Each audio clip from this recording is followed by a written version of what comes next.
In order to avoid prosecution, Lamar Chambers, a British guy, refused to poop out drugs he supposedly ingested. The prosecutor claimed he achieved this accomplishment by drastically reducing his food intake and simply refusing to go to the bathroom when the urge struck, although Chambers' lawyer contested this, according to the BBC.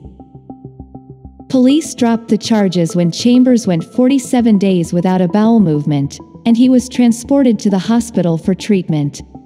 This story leads us to wonder about what really happens in the human body when you stop pooping. I would not recommend that anyone willingly subject themselves to that, says Dr. Ellen Stein, an assistant professor of medicine at Johns Hopkins University. It is technically possible to refuse to evacuate, up to a certain point, she explains, but the most common outcome is the formation of a stool ball, or a clump of solid, hard-packed stool in the colon. Most people would start to leak around the stool ball, even if it could stay put. Another risk of a stool ball is that it creates significant pressure on the area beneath it, potentially leading to a deep and severe rectal ulcer.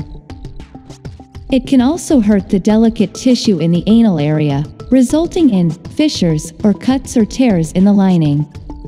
This is really uncomfortable, as Dr. Stein explains it, like a paper cut, but in a very sensitive area.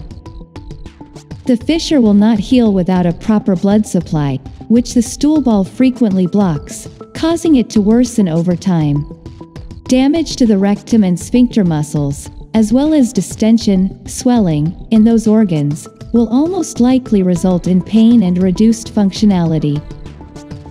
As Stein says, the rectum itself is supposed to have a certain shape, and if you've got a lot of stool for a long time, it can get dysfunctional because it's overloaded. This can cause distension of the belly wall.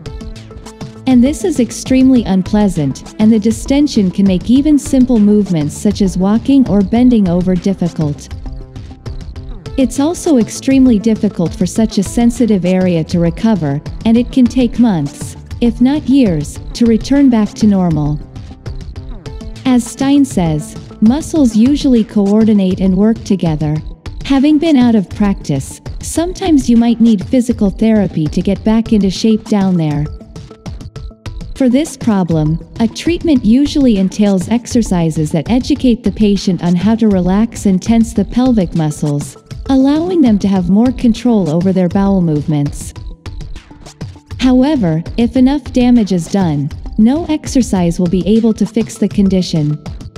As she says, if it's been a really long time, sometimes you don't get back all of what you lost. As she says, after a long time of withholding stool, there might be a great sense of relief. However, most patients with severe chronic constipation actually may feel worse for a while after releasing stool.